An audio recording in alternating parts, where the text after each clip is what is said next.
일어나셔서 하나님의 말씀을 받겠습니다. 오늘 저에게 주신 하나님의 말씀은 출애굽기 18장 1절에서 12절 말씀입니다.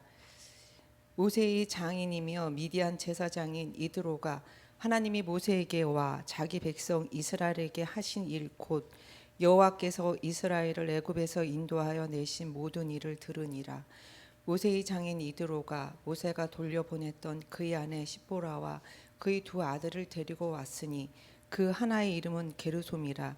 이는 모세가 이르기를 내가 이방에서 나그네가 되었다 하미요, 하나의 이름은 엘리에셀이라. 이는 내 아버지 하나님이 나를 도우사 바로의 칼에서 구원하셨다 함이더라.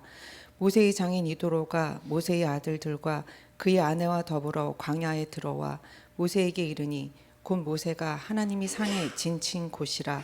그가 모세에게 말을 전하되 내 장인 나 이드로가 내 아내와 그와 함께한 그의 두 아들과 더불어 내게 왔노라. 모세가 나가서 그의 장인을 맞아 절하고 그에게 입맞추고 그들이 서로 문안하고 함께 장막에 들어가서 모세가 여호와께서 이스라엘을 위하여 바로와 애굽 사람에게 행하신 모든 일과 길에서 그들이 당한 모든 고난과 여호와께서 그들을 구원하신 일을 다 그 장인에게 말하매 이드로가 여호와께서 이스라엘에게 큰 은혜를 베푸사 애굽 사람의 손에서 구원하심을 기뻐하여 이드로가 이르되 여호와를 찬송하리로다. 너희를 애굽 사람의 손에서와 바로의 손에서 건져내시고 백성을 애굽 사람의 손 아래에서 건지셨도다. 이제 내가 알았도다. 여호와는 모든 신보다 크심으로 이스라엘에게 교만하게 행하는 그들을 이기셨도다 하고 모세의 장인 이드로가 번제물과 희생제물들을 하나님께 가져오매 아론과 이스라엘 모든 장로가 와서 모세의 장인과 함께 하나님 앞에서 떡을 먹으니라. 아멘.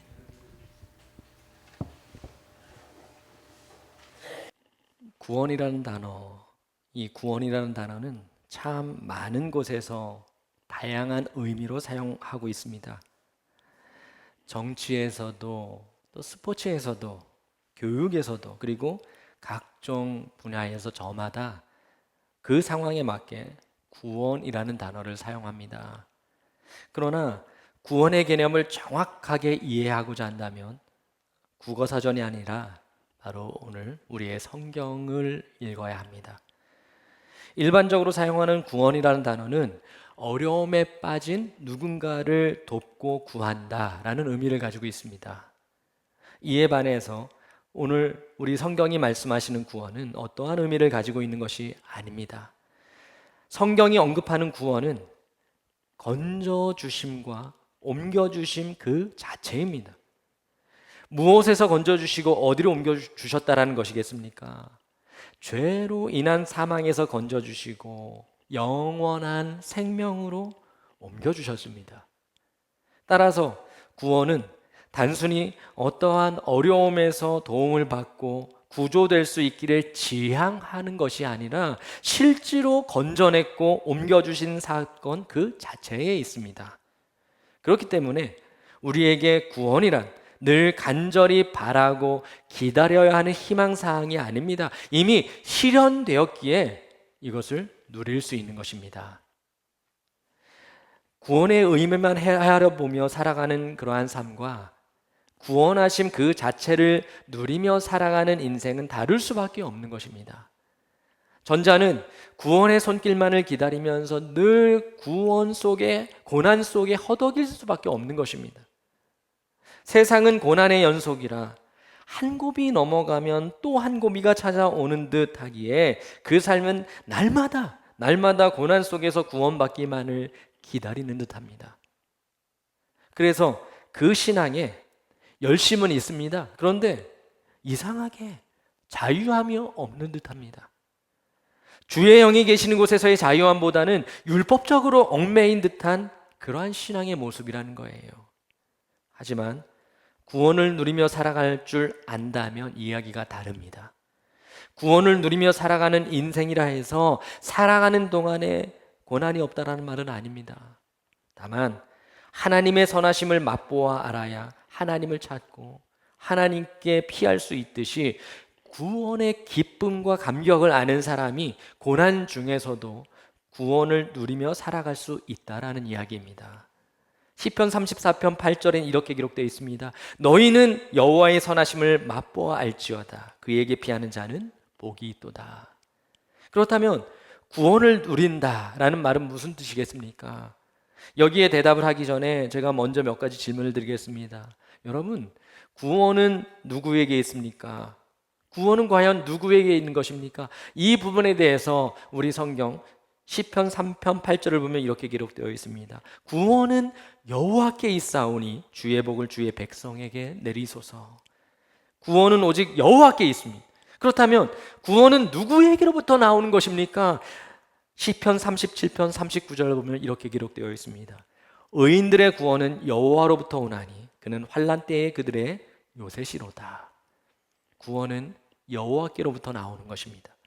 그리고 여호와께 있고 여호와께로부터 나오는 구원은 우리를 향하고 우리에게 주어집니다. 하나님께 있고 하나님께로부터 나오는 구원이 나에게 주어지기 위해서는 그런데 조건이 있습니다. 어떠한 조건이겠습니까? 그것이 바로 하나님의 자녀가 되어야 하는 조건이에요. 하나님은 하나님이 행하시는 구원을 아무에게나 던져주시는 것이 아니라 하나님의 자녀의 두 손에 꼭 쥐어주십니다. 왜냐하면 구원은 하나님의 자녀에게 주시는 아버지 하나님으로서의 선물이자 하나님 나라의 백성과 일원으로서의 자격이 되기 때문이에요. 그래서 우리는 질문을 조금 수정해야 합니다. 어떠한 조건을 가져야 구원이 주어지느냐라가 아니라 어떻게 해야 하나님의 자녀가 되는 것입니까? 이것이 바로 올바른 질문이라는 겁니다. 이에 성경은 또 이렇게 말씀하고 있습니다. 요한복음 1장 12절을 보면 이렇게 기록하고 있지요. 영접하는 자, 곧 그 이름을 믿는 자들에게는 하나님의 자녀가 되는 권세를 주셨나니. 하나님의 아들 예수 그리스도를 영접하고 그 이름을 믿는 사람은 하나님의 자녀라 일컬음을 받는다라는 이야기입니다. 그렇다면 여러분은 구원을 누리기에 충분한 자격을 갖고 있는 사람들입니다. 사실 하나님의 구원하심은 바라보심에서 시작하는 겁니다. 그러나 여기서 바라보신다라는 것은 무엇인가를 처음 접해서 본다라는 것이 아닙니다. 바라보심에서 구원이 시작된다는 말은 이미 알고 계시다라는 이야기예요. 따라서 처음 보는 광경을 구경하듯이 바라보는 것이 아니라 이미 알고 있고 충분히 이해하고 있으며 완전하게 파악하고 있는 바를 바라보고 있는 것입니다. 이것이 가능한 까닭은 하나님이 만드셨고 하나님이 아시기에 보실 수 있다는 겁니다. 하나님이 만드셨고 하나님이 아시기 때문에 하나님은 바라보시는 바에 대해서 심판하시고 멸망시키는 데 목적을 두지 않으셨습니다. 하나님의 관심은 하나님이 바라보시는 것에 관한 구원과 회복에 있습니다. 아담과 하와는 분명히 죄를 범했지요. 하나님의 말씀을 단번에 어겼습니다. 하나님과 같이 되고자 했습니다. 하지만 아담과 하와가 범죄했기 때문에 에덴 동산에서 쫓겨났지만 하나님은 그들의 교만한 모습을 보시면서 이후 심판을 예비하신 것이 아니라 오히려 구원을 계획하셨습니다. 그래서 창세기 3장 15절에는 이렇게 기록되어 있습니다. 내가 너로 여자와 원수가 되게 하고 너의 후손도 여자의 후손과 원수가 되게 하리니 여자의 후손은 내 머리를 상하게 할 것이요 너는 그의 발꿈치를 상하게 할 것이니라. 이처럼 하나님의 구원하심은 그분의 인자신 눈으로 바라보심에서 시작이 되는 것입니다. 반면 우리에게 구원은 들음에서부터 시작합니다. 하지만 들음에서 시작하는 구원은 듣는 데서 끝나는 것은 아닙니다. 구원은 들음으로 시작되더라도 깨달음으로 가야 하는데 깨달아야 시인할 수 있기 때문입니다. 사람이 마음으로 믿어 의에 이르고 입으로 시인하여 구원에 이르느니라. 따라서 들려지는 이야기는 상당히 중요합니다. 하나님의 말씀과 음성을 듣고 하신 일에 대해 전해 듣는 것, 곧 복된 소식을 들음에서부터 구원은 시작이 된다는 겁니다. 그러나 사탄도 이 사실을 잘 알기 때문에 우리에게 들려지는 이야기를 아주 교묘하게 왜곡시킵니다. 사람을 통해 일하시고 우리를 구원하기 위해서 행하신 하나님의 일 가운데서 하나님의 이름을 삭제시키고자 한다는 거예요. 그래서 하나님의 계획과 능력을 신화 속의 이야기로 돌려버리고 탁월한 지도자의 능력과 사람의 끈질긴 노력의 그 위대함을 늘려주고자 합니다.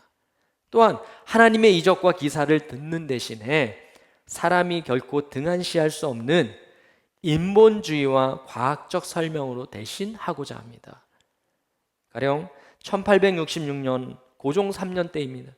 여기에 이 1866년에 있었던 제너럴 셔먼호 사건은 조선을 침범했던 미국의 한 상선이 평양 관군에 의해 불태워진, 그래서 결국 신미양요의 배경이 된 사건으로만 전해지게 만들었지요.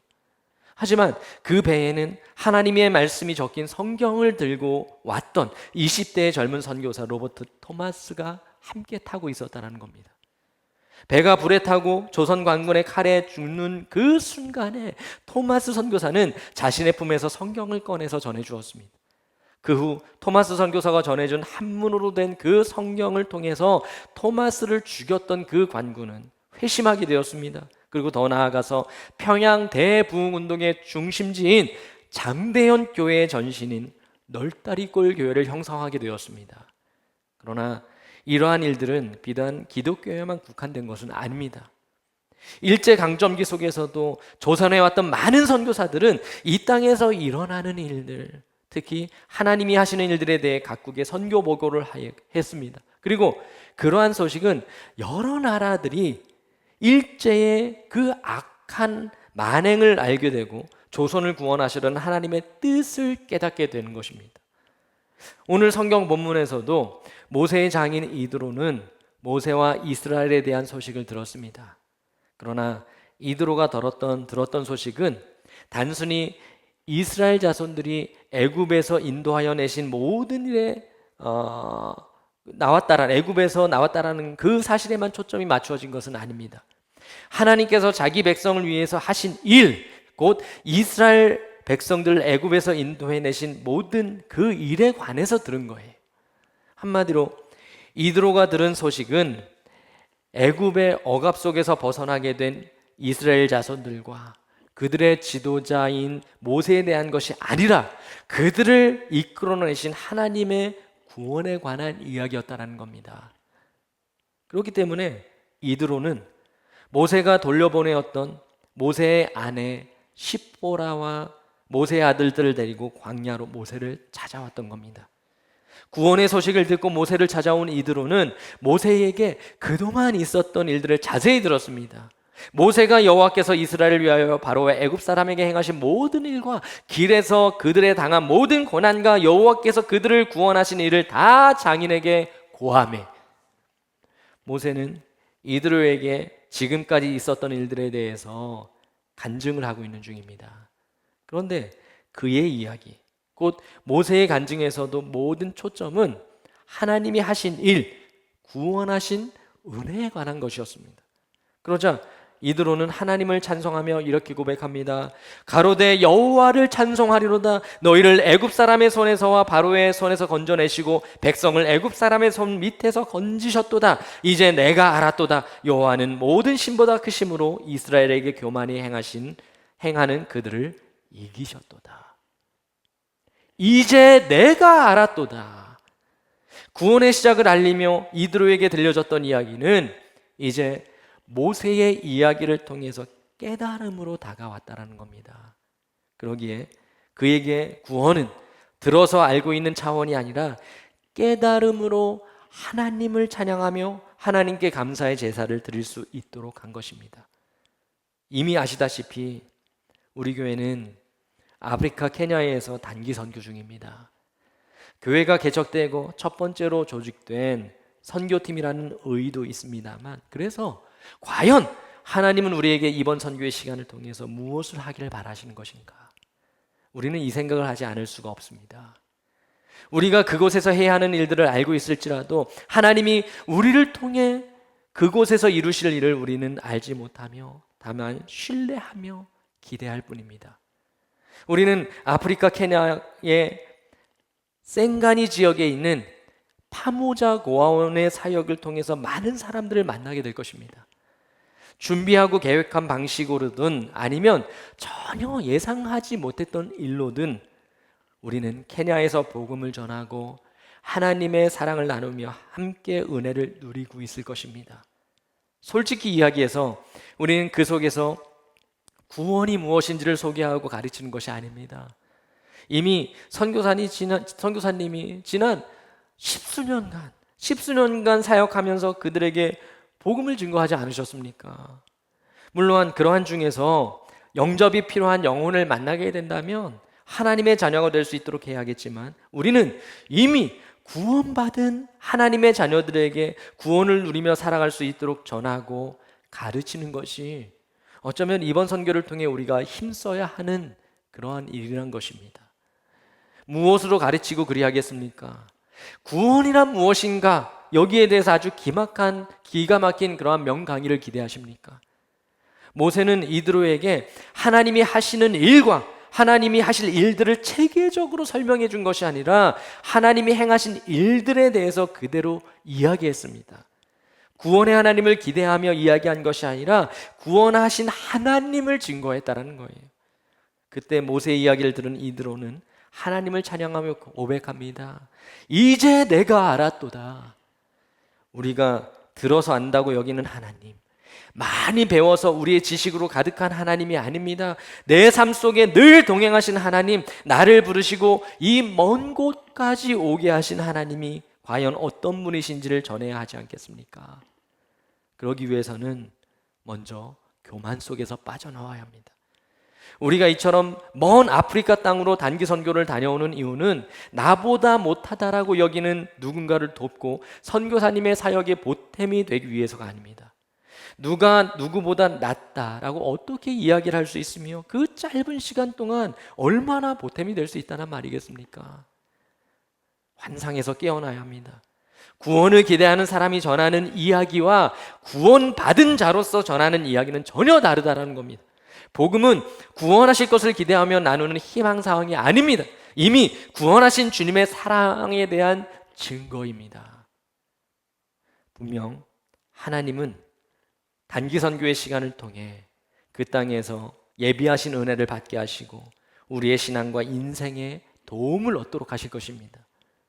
열심히 준비하며 더 많은 것을 나누고자 가셨다가 구원을 누리며 살아가는 것이 무엇인지를 배우고 돌아오시는 분들이 많이 계실 거라는 거예요. 그러나 이는 단기 선교팀뿐만 아니라 우리 모두에게도 마찬가지입니다. 여러분은 오늘도 구원에 관해 단순히 알고 살아가기만을 바라십니까? 아니면 주어진 구원을 날마다 누리며 살아가시길 원하십니까?